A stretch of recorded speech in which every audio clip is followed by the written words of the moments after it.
As in, like, so a woman can embrace responsibility, exhibit leadership skills. But women can be masculine.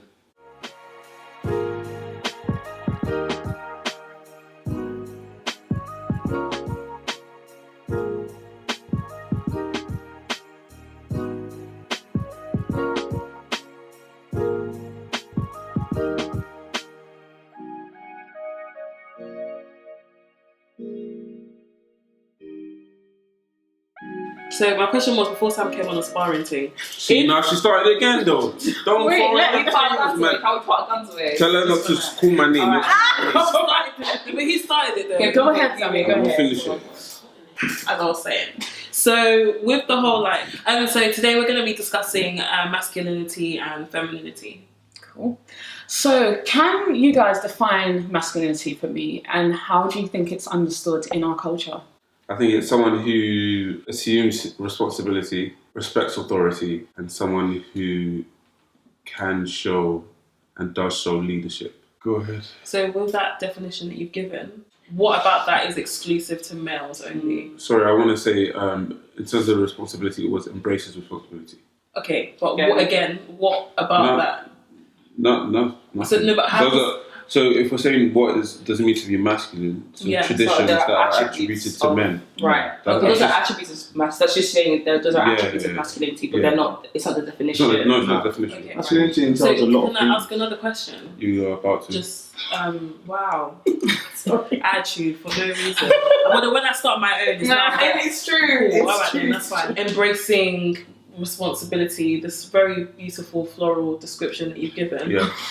You're assuming that being masculine takes away from you being. You're assuming that I'm assuming that. No, because I know your line of question is saying as if masculine is only has positive attributes and femininity has negative attributes. That's not actually what I was trying to say. Because those characteristics that you've described, I'm not saying that they don't define masculinity, but what about those things are exclusive to as in, like, so a woman can embrace responsibility, exhibit leadership skills. But women can be masculine. Okay. So we're going to get into that. Okay, so that's the position that you hold. I agree with what Sam was saying in terms of the traits of masculinity and what does it look like in our culture Today. In our culture, it's typically attached to men. Men who, so if you were to look at someone who's a very masculine man, probably typically quite domineering, somebody who can assume a tough stance, quite focused, know what they want, tend to be a good leader. Those types of things. So basically, what Sam said, but it's not. That's not what Sam said actually. No, honestly, it just because you've used domineering, and I cannot attribute that to masculinity. And when I look at masculinity, I have to look. Maybe toxic masculinity. When I speak of masculinity, I'm looking at it from a biblical standpoint as well. Right. And I look at Jesus Christ, who's the ultimate example of man. So someone who embraces responsibility. So his responsibility was put on earth to do, and someone who respects authority. So respect the law of the land or whatever it may be. 100% with everything. I'm not disputing that, but I'm just saying let's clarify the whole domineering thing. Yeah, no, sorry. That's toxic masculinity. True, but I think that. But remember, you asked me what does it look like in society? Yeah. No, it's because you added that little bit. Extra. Basically, what Sam said. Sam did. Sorry. Disregarding. But I agree. Yeah. But now I'm agreeing with you. I think what you're defining, that's what it's like in society. I think what you're defining is what masculinity ought to look like. Yeah. I think what Danny is actually describing is what it actually looks like in society, as we can see. So what you would consider a masculine trait is more aggressive. It's more like... Not necessarily. I'd say what we're describing is toxic masculinity, because I could look at some of my friends... That's the form of masculinity that we see. So whether it's but you're saying that the toxic masculinity is masculinity. No, of course not. No, not what only. That's a masculinity that is mostly displayed. It's that isn't ultimately what masculinity is. So you're saying it's like a distorted form of what it should be. But I think even Dami's point earlier was more asking how do those specific attributes, how are they so specific to just men? Because like we've seen, women and for centuries have shown those attributes as well, and can easily say that, oh, I actually tick all of the same boxes that you just mentioned.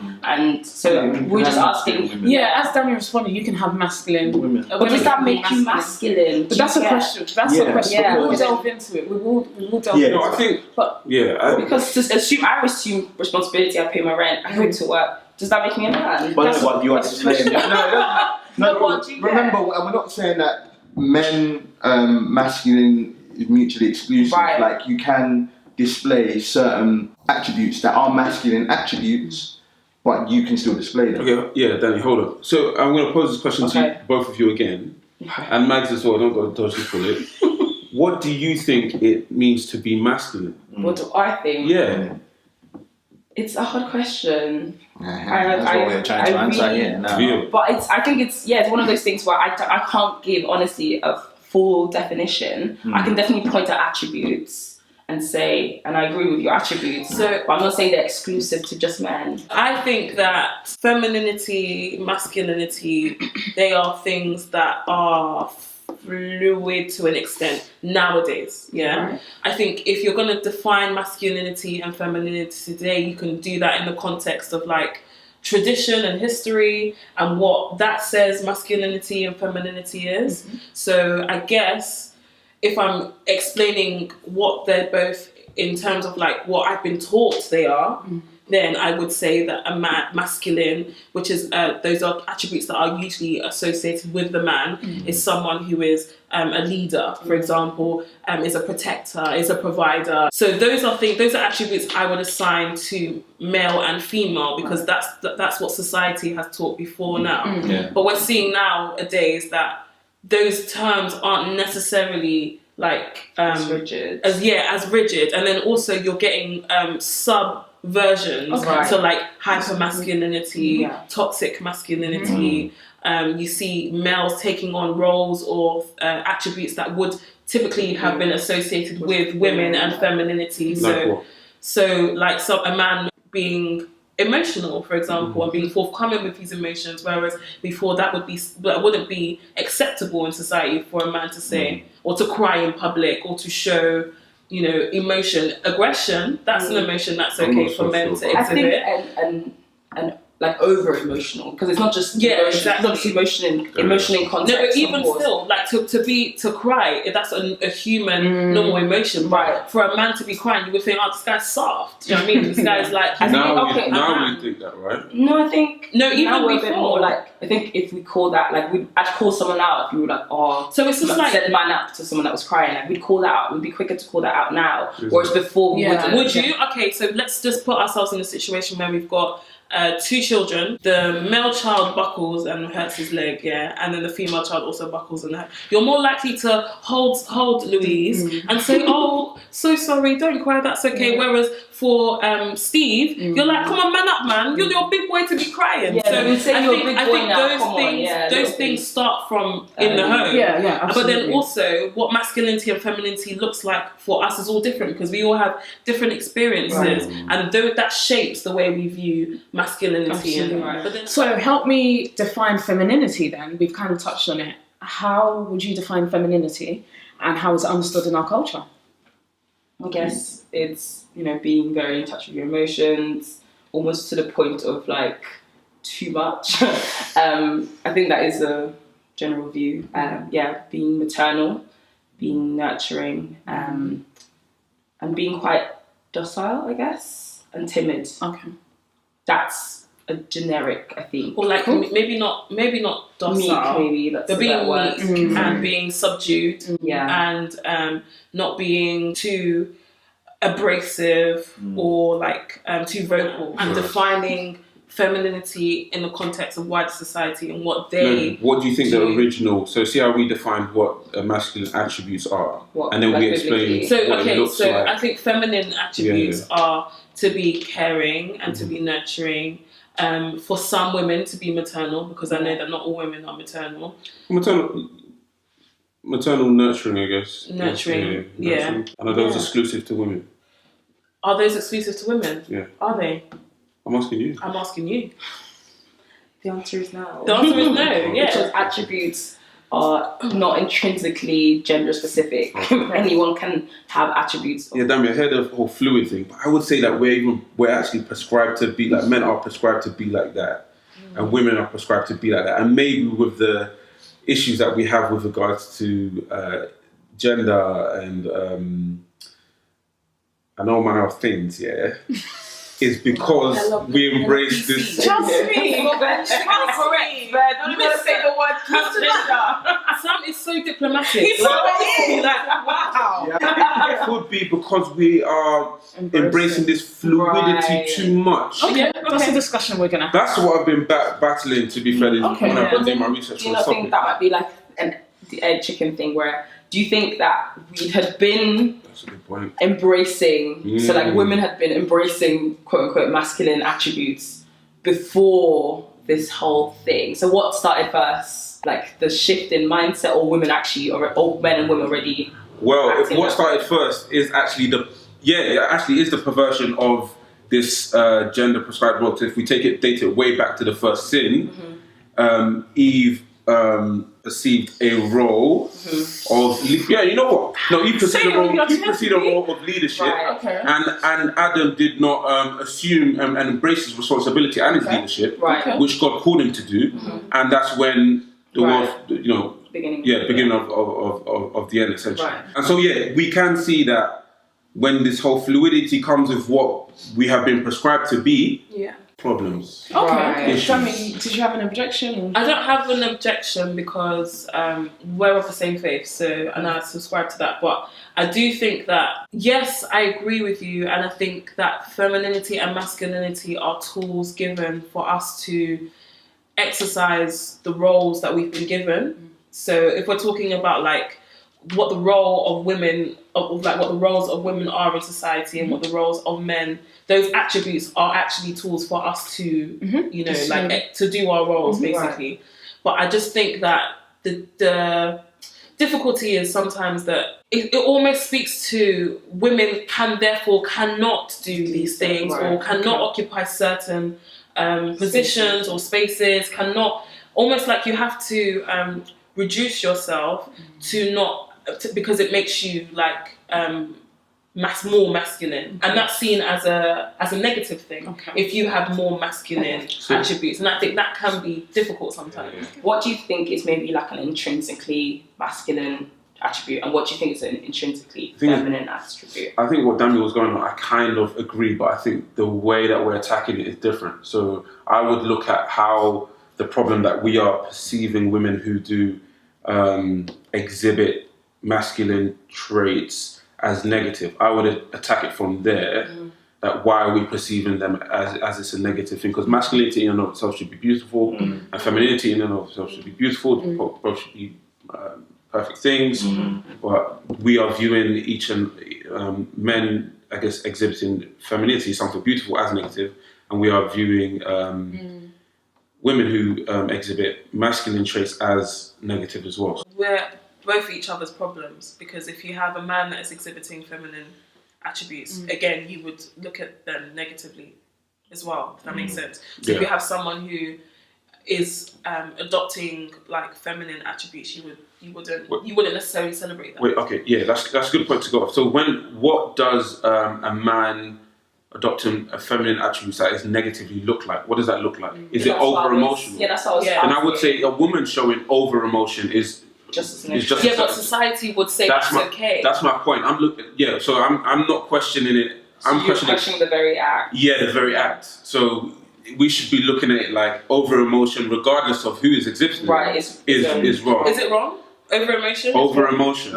Yeah, I would say so. Where do you stop it? Like, where's the control? How are we defining over emotion? Who says that's What over do you think emotion? That's the point. Where's the line? So what is over emotion then? When it calls you to act irrationally, I guess. I think over emotion is Well, when it makes you not think rationally. when there's a lack of control. Yeah. Like, if I'm mourning, I know this is a very extreme example, but if I'm mourning, I may mourn for 16 years. Emotions aren't controlled, but you can prevent emotion from controlling your actions. So, for example, if I'm overly angry, I can stop myself from wanting to kill someone, whereas my emotion might drive me to that if it's too much. What if the emotion is sadness and I'm just crying all the time? When how can you true? But then how can you? Where is the line when you say, "Oh, it's too much"? Do you get what I mean? It's hard. Do you think you can cry too much? I don't think I can say that. I don't know if I can say that. I can. Or I can say I can cry over things that I don't need to cry about. But who gives you the right to say that to me? You can say that back to yourself, but who gives you the right to say that to me? I think that's my question. Yeah. Like, you how the right do to say what? as in, It is How can you tell me what's too much? Yeah, it's fine to you, but what if that's a perfect and healthy response from me? But then you are blurring the lines of like overly sulking, overly being like self-pity, Right. self-indulgent. I think there's a like you're blurring those lines if it's like, okay, of course I can't necessarily tell you when you need to stop, but I just think each individual has to assess. So we've discussed masculinity. Would you say that masculinity in our day and age is in crisis, or would you say masculinity as we know it is just toxic? As we have known it is toxic. So I think that we've seen a development or rise of warped forms of masculinity off the back of this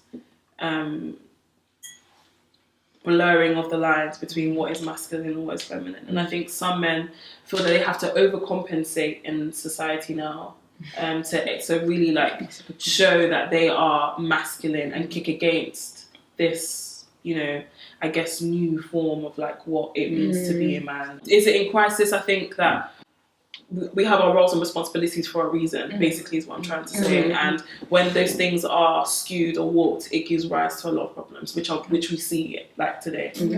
I think, and this is going to sound so controversial. There we go. So controversial, I think, personally.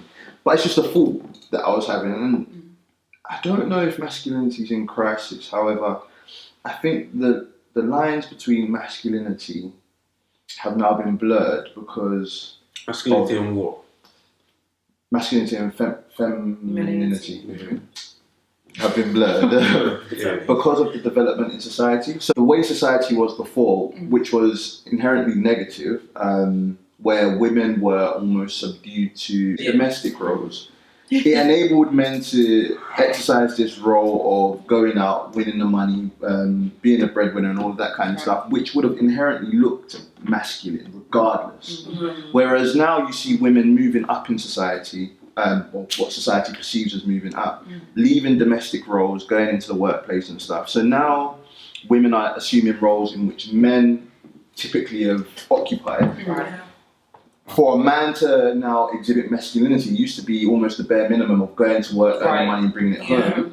Now a woman is able to do that. It's almost like, okay, what do you do to exercise masculinity? That's the question though, isn't it? Because I think we've always defined masculinity and femininity through this patriarchal framework. So then now that's being challenged. It's like, okay, so then now we now have to redefine. Are we now having to redefine what it means to be masculine? And I actually think that's where toxic masculinity is now born, because people are now moving to extreme forms of masculinity to almost demonstrate how they are still separated from women in society. Whereas before it was easy to differentiate. Whereas now, if I've now got a woman in the office who is my boss, it's like almost my masculinity can almost be seen as being challenged in that.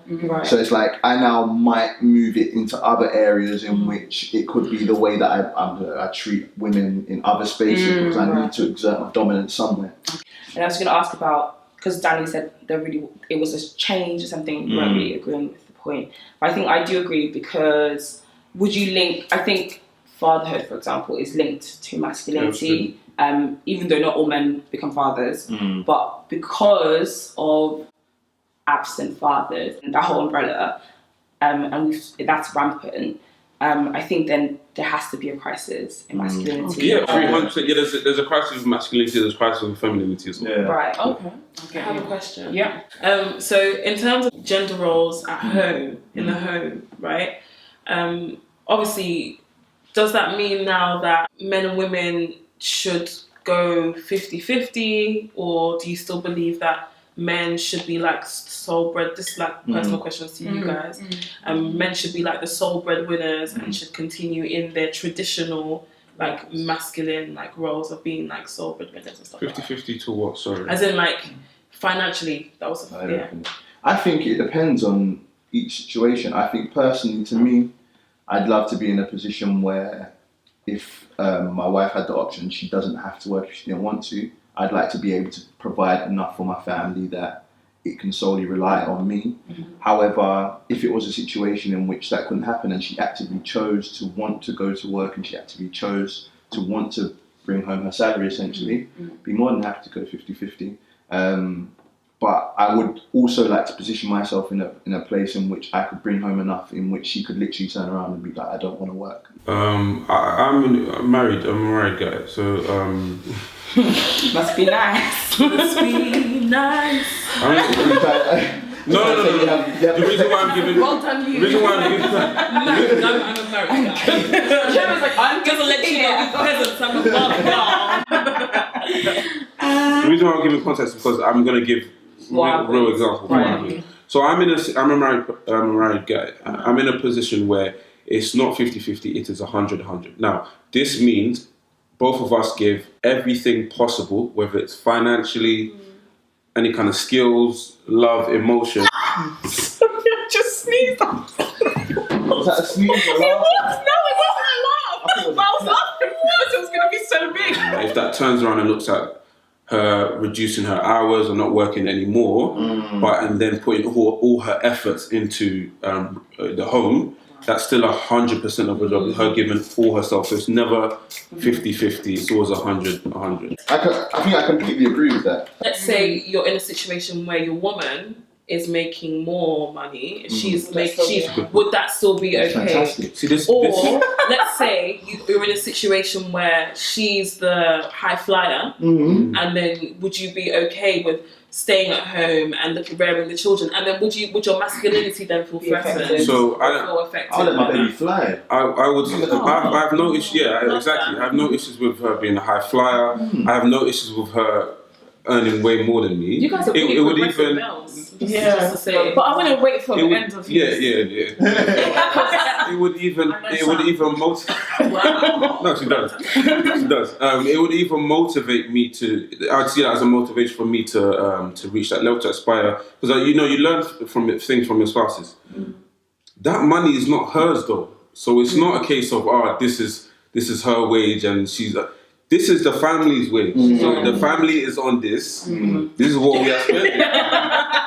I'm saying that for free. Okay. Would your masculinity feel threatened or challenged? I think I'm called to go out and work, so I would have to find some sort of work to do. There's I don't know if you guys have heard of Belief in Fatherhood. Yeah. So he's a YouTuber based in the US, Christian YouTuber. And he's documented his process staying at home whilst his wife, although they're both at home now, but she goes out to work and he stays at home. He does have other things that he does, like I think he has a poet or something. Yeah, so he's like a spoken word artist and he does music. And so in that situation there, like, is that okay for him to stay at home? So she works. She works. He's at home with the children. His job is he doing YouTube full time? So he's earning money. So he's working. He's working. Okay, that's cool. And if he wasn't doing YouTube, if he wasn't doing anything, but he was rearing the kids, just that, would you have an issue with that? I think I would.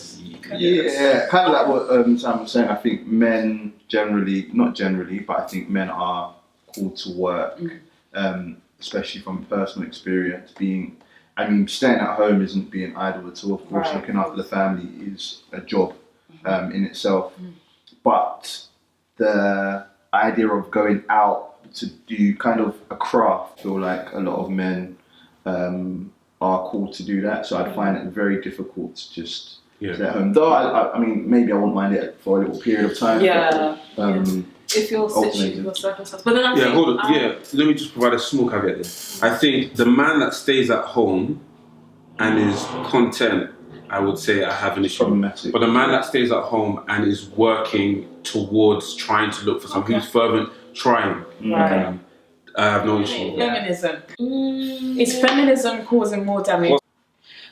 So I think that feminism in and of itself is not bad, like in terms of like the primary function it has to advocate for the rights of women in a patriarchal society where women are expected to be subdued and not allowed to, like, you know, exert their full potential. However, I do think it's I do think it's been bastardized or been used negatively to at the expense of the plight of some women, particularly women of colour. And I think we've kind of touched on it before, but you know, like, I feel like the white feminist movement doesn't always encompass the voices of women of colour who are also on the fringes of society and are further marginalised by their colour and all of those things that, you know, that it connotes. I think it's also difficult to be a feminist and a Christian because of the current sort of context that feminism operates in, because it goes beyond just the equality of, like, socio-economical equality between the genders. It goes beyond that and pushes a further agenda where you're now to be feminist or woke is to then be accepting of everything else and anything else that comes with it, without being too political. But yeah, so it's difficult to have maybe a biblical standpoint and endorse also a standpoint that the world is so, like, rooted in, because it's very, even though it is quite, I think the heart behind, you know, wanting justice and equality is a good one, but it looks very wrong because, you know, we live in a broken, fallen world. I think even in the context of Christianity, I think we need to remember that for a long time, the interpretation of what the scriptures say about women has been, again, from that patriarchal blah blah blah. But I think the depiction of women in the Bible is one of, like, weakness, because you see throughout the Bible women who have shown great courage and have shown valor and strength and have been of noble character, and those things are told to be celebrated. Do you know what I mean? And I don't think Christianity portrays women as the inferior vessel. I totally agree with your point, but I think you have to then recognise that when we say that, if you do say in the world that I am a feminist, you're saying something very specific that maybe has, like, the feminism of, like, historical, like, definition isn't what's being practiced today. So do you get, so, like, if I now say I'm a feminist, I'm saying something completely different. What is the one thing you wish that you could tell your father, particularly for the men, or your mother, about how they have impacted your view of masculinity? And for the women, what is the one thing you wish you could tell your mother about how they have impacted your view of femininity? I think for me, the one thing I would say, especially growing up, my dad used to say, boys don't cry. There's no crying in wrestling. So random. I know, because we were a big wrestling house. It's okay to cry. I have cried. Nothing happened. And it's good to show and control your emotions in that sense. Good for a woman. Yeah, I was going to say, for me, it would be that my femininity isn't rooted in a specific activity. So, like, in terms of even dressing, you know, dress like a girl, like a lady, you know, and that's fine. But my femininity isn't rooted specifically in that. And also things like, specifically, you're a girl, you know, like, in terms of, like, cleanliness, you're a girl. Like, I heard that my whole life. Like, yes, we ought to be clean, but not because I'm just a woman. We ought to be clean because we're human beings. It's okay to display emotion. It's okay to talk about things. It's okay to sometimes go through struggles and hardship. It's okay to be human, almost. You don't need to be a RoboCop and kind of just shut yourself off or shut certain sections of yourself off. We feel for a reason, and it's okay to show that. So I would tell her two things. Sorry, no. I would tell her that my womanhood isn't defined by having to have, like, a man by my side. So I think particularly in the culture that I'm from, I think you're not a woman yet until you are of a marital status.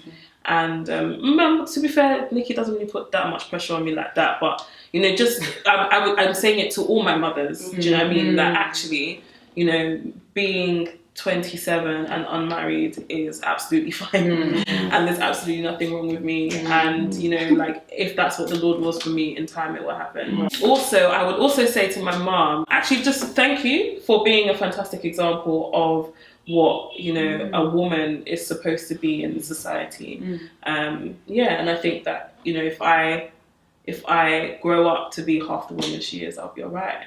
Wow, that's a massive That's compliment. really sweet. And on that note, I'd like to say thank you very much for joining. It's really interesting to discuss masculinity and femininity with you guys, as usual. Everything possible, whether it's financially, any kind of skills, love, emotion. Sorry, I just sneezed. Was that a sneeze or It was, no, it wasn't a laugh. I was laughing because it was going to be so big. Wow. Margaret, you're Going on it again. Okay, so first And yeah, so we were spiraling. first of all, we need to pause spiraling. No, because they don't need to we're in number an one. area And then number two, where we are doing number the same two, thing.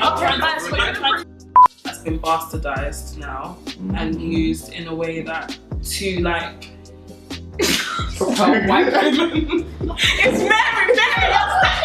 very wish that you could tell your mother about how her view of feminism. Just like, Right, yeah, I get it. you're